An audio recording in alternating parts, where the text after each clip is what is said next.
Күн қайырлы болсын, аса құрметті қазағым, назарыңызда Жанбол Шекербекұлы рахматулла. Бүгін активтің алдындамыз. Мұндағы мәселе бірі күні на телефонға активке қоңырау шалып, бір искусственный интеллект, жасанды интеллект па әлде бір топас адам ба, тарифіңіз ұнай ма, анау-мынау деп мына номерге хабарласқан. Сосын бұл номердің иесі түсінбегендіктен ба әлде бос болмағандықтан ба трубканы қойып тастаған ғой. Ертесіне тарифке ақша төленіп, өзінің тарифіне ақша жалғастыру керек болған. Содан бір күн бұрын звондаған жаңағы жасанды интеллекттер немесе өздері. Енді ертесіне сол күні 2,5 теңге салады, 2390 теңге тұрады тарифі. Алло Қазақстан бұрынға мұрағаттық архивтік. Таңертең СМС келеді, сіздің тарифіңіз бойынша реактив 3990 бойынша баланс алынған жоқ, ақшаңыз жетіспейді, сондықтан сізге күндік 200 теңге аламыз деген. Соны ешқандай тариф, ешқандай код енгізбеген, неден екен қазір соны активтен білейік.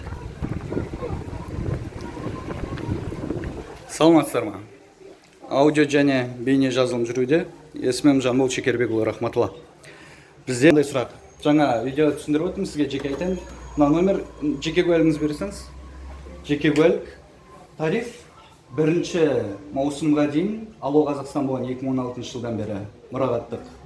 Соны иесінің, яғни тұтынушының рұқсатынсыз реактив 3990-ға қосып жіберіпті. Ол 2390-дықта 2000 минут 20 гигабайт бәрі болған, сол 10 есе аз минут беріп, 2 есе қымбат бағалатын болып, соның мәселесін шеше аласыздар ма, көрейік? Бұл мәселесін біз шеше алмаймыз. Звондады ма?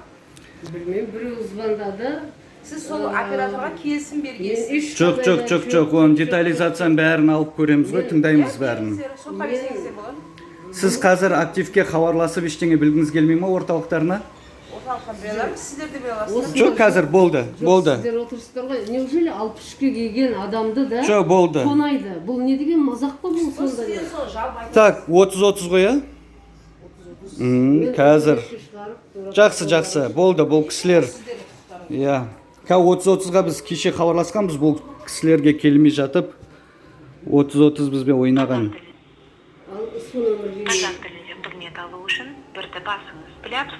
Орысшалай қызметті.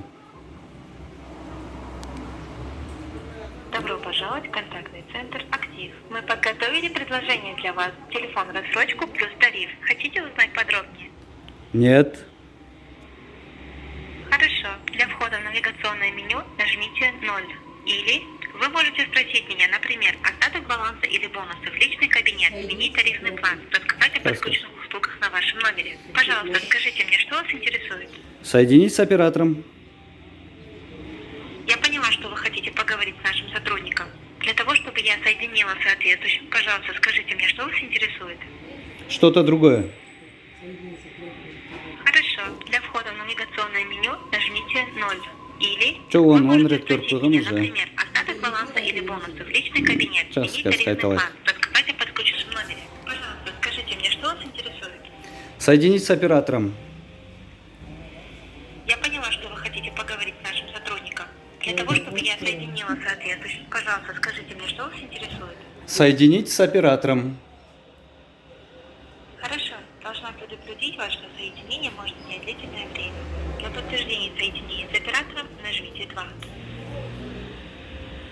Чит-кодты актив қызметкерлері білет, біз білмейміз, да? Я соединю вас с оператором.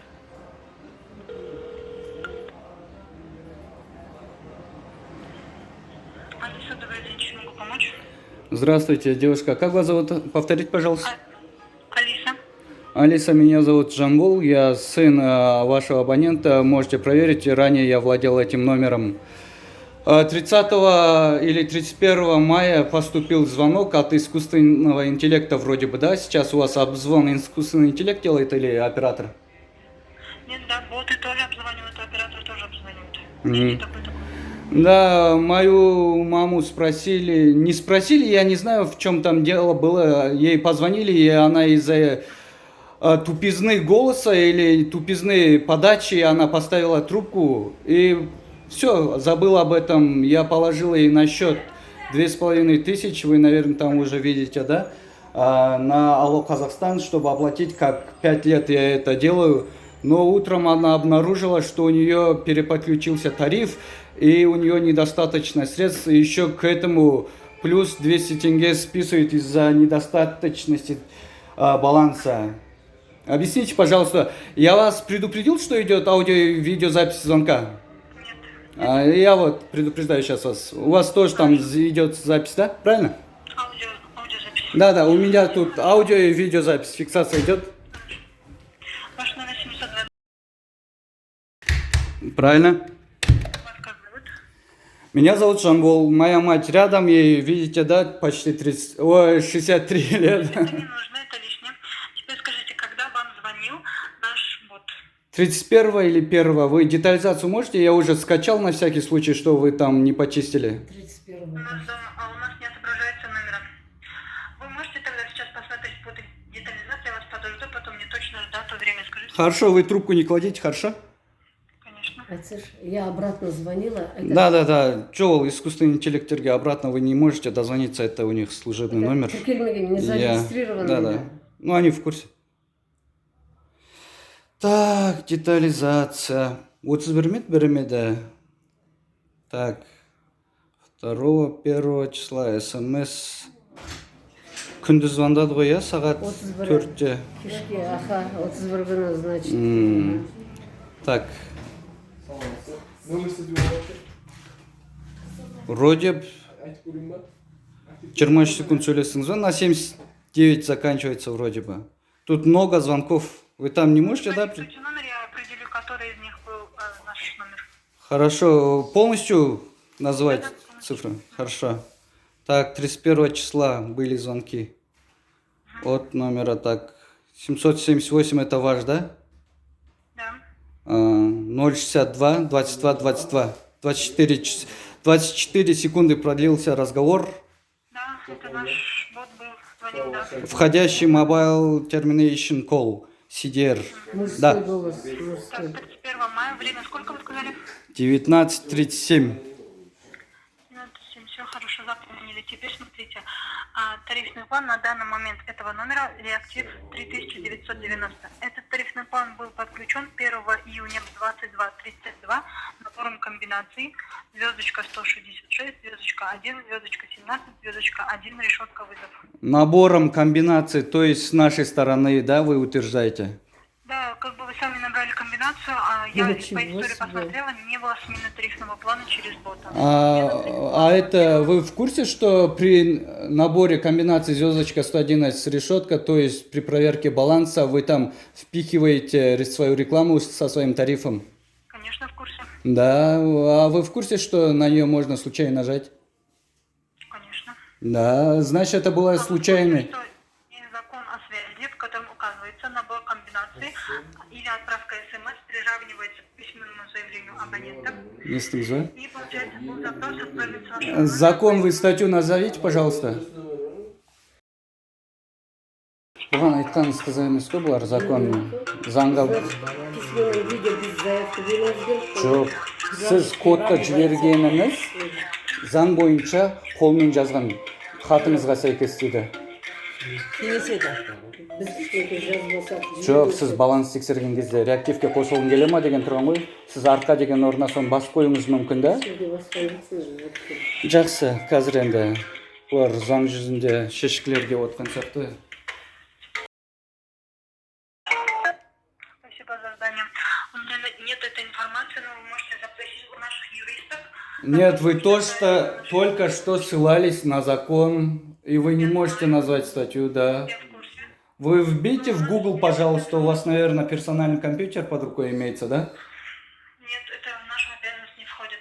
Вы можете связать со своим юристом в письменном виде? Вы говорите, что наше заявление онлайн приравнивается к письменному заявлению, но теперь говорите, что я должен подать заявку в письменном виде. Для того, чтобы узнать статью закона, я говорю. Вы можете связать со своим юристом? Нет. Не можете. Почему? У нас нет такой услуги, мы не связываем абонентов с юристами. Вы можете запрос отправить официально по закону в течение 15 календарных дней, вам ответят. Вы можете смс-ом отправить ваше юридическое точный адрес? Хорошо, в виде смс вышлю. Хорошо, сейчас какой вопрос был? Нет, я с вами не прощаюсь. Вы технически сейчас не можете, да, обратно переподключить человека? Я, например, могу в Алтел или Теле2 позвонить, переподключить меня к тарифному плану, если я по ошибочному или баланс закинул не туда или что-то. Вы технически такие услуги не представляете? За другие компании я не могу ответить, но... Это не другая компания, материнская компания у вас Казахтелеком, да? Это одна компания. От Казахтелекома идет Кейсел Актив и... Мы не предоставляем информацию о них. Вы технически не можете мне предоставить мою услугу, которым я пользуюсь 5 лет? Тарифный план Алкостанта нет. Можете подключиться. Это законно, да, вообще обзванивать человека и предлагать ему такие услуги? Насчет закона у меня нет информации. В данном заявлении в письме тоже можете этот вопрос указать, вам ответит наши юристы обязательно. У вас головной офис там по Тимирязеву или Жандосу в Алматы, да? Связь в 2Г. Ага. Хорошо, вы сейчас никак не можете мне помочь, да? Берші маған бір минутке. Нет, в данном случае нет.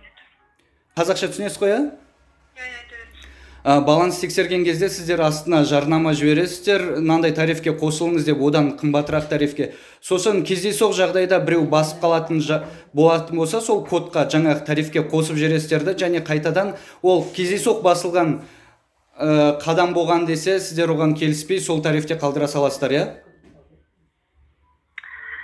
Мен келісемін, сіз баланс тексерген кезде немесе біз SMS жолдаған кезде соның аяқ жағында жарнама ақпарат бізде болады. Өйткені номерді тіркеген кезде тіркеу парағында жарнамалық SMS ал қабылдауға келісім беремін жерде сізде келісіміңіз бар. Ол жарнамалық SMS-тен және ақпараттан сіз бас тартсаңыз болады, қаласаңыз оны мен де өшіріп бере аламын. Ол жарнамалық ақпаратты біз қол қойғанымыз сіздерде бар ма? Ондай дәлелдеріңіз? Сізге де беріледі, копиясы бізде қалады. Жақсы, сіздерде бар ғой, иә? Жарнамалық ақпаратпен келіскенімізге. Жақсы. Сіз жаңағыдай кездейсоқ басқан, кездейсоқ бала басып қойды, немесе бір телефонда мобиль құрылғыны түсіне бермейтін адам кездейсоқ басып қалған жағдайда қайтадан қайтармаймыз деп тұрсыздар ғой. Бір сәт өтсін, бір күн өтсін. Я солай ма? Компания қызметтердің тарифтік жоспарларының қате қосылуына, өшіруіне жауапты болмайды. Осы қызметті тарифтік жоспарды сіз SMS хабарлама жолдау немесе USSD комбинация теру арқылы өзіңіз қоссаңыз, баланс қостыңыз. Бұл жағдайда сіз USSD комбинация теру арқылы қостыңыз. Ұялы байланыс қызметтердің көрсету қағидаларына сәйкес SMS хабарлама жолдау USSD комбинация теру абоненттің жазбаша өтінішіне теңестіріледі.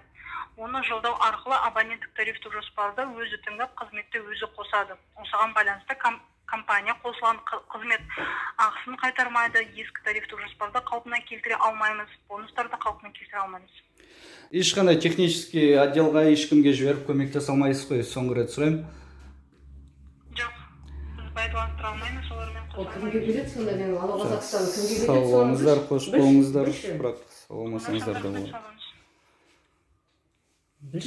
Өздеріңіз жаңа куә болдыңыздар, актив өздерінің клиенттеріне, яғни арзан тарифті бұрын қосылған тұтынушыларға тиімді тарифтен өздері қоңырау шалып, өздері қоңырау шалады, боттар қоңырау шалып, одан шығарып тастап, жаңа қымбат тарифтерге, бұрынғы тарифінен 10 есе аз минуты берілетін тарифтерге, бірақ бағасы 2-3 есе қымбат тарифтерге өздері қосып жатқан. Қазір бізге заңдылық мекен жайын жерден сол бойынша біз арызданып шағымданатын боламыз. Егерде кім активтен осындай зардап шеккен болса, пікірге жазыңыздар, бірге қосылайық, соңына дейін барайық. Бұлай қалдыруға болмайды, қымбатшылық қазір бәрі қымбаттап жатыр деп байланыста қымбаттатуға болмайды. Өйткені байланыс бізде бұрынғыдай сапада, бірақ қызметтері бұрынғы быт шыққан, былай шыдауға болатын сапада, бірақ бағалар шыдауға болмайды. Өйткені әр үйде 4-5 адамнан бар, 3990, яғни 4000 теңгеден төлейтін болса, ол бір адамның жартысынан аздау, жарты жалақысы кетеді деуге болады. Актив, Кейсел, Теле2, Алтел барлығын сатып алып, еліміздің байланыс нарығында монополия ұйымдастырып отырған Қазақтелеком халқымызды, яғни бүкіл абоненттерді ашсам алақанымда, жұмсам жұдырығымдасыңдар деп қымбатшылықты қолдан жасап отыр. Менен басқа бәрібір ешқайда кете алмайсыңдар деп. Кететін болсаңдар, Билайн бар, оның өзде Назарбаевтың бір қалтасы, Өтемұров. Оны да бәріміз білеміз. көтергілерің келіп бара жатса, сапаны, сервисті, қызметті көтеріңдер. Ал бағаны көтеріп, қазағымның қалтасына қол сұғуды тоқтатыңдар. Үйіне тәттіпті алып баратын адамдар сендер байытуға, сендер тағы да яхта, самолет алу үшін жұмыс істеп, еңбектеніп, терін төгіп жүрген жоқ. Соны ойлаңдар, осыған тоқтау қоямыз деген білікті маман, заңгерлер болатын болса, байланысқа шығыңыздар, күтем әрбіріңізді, бірге жұмыс істейік, бірге қымбатшылықты тоқтатайық. Ал абоненттер, яғни қарапайым тұтынушы, өзіміздің азаматтар, өз пікірлеріңізді жазыңыздар. Тоқтау қойық. Жанбол Шекербекұлы, рахматулла. Байланыста болған, ары қарай да осы істі жүргізейік.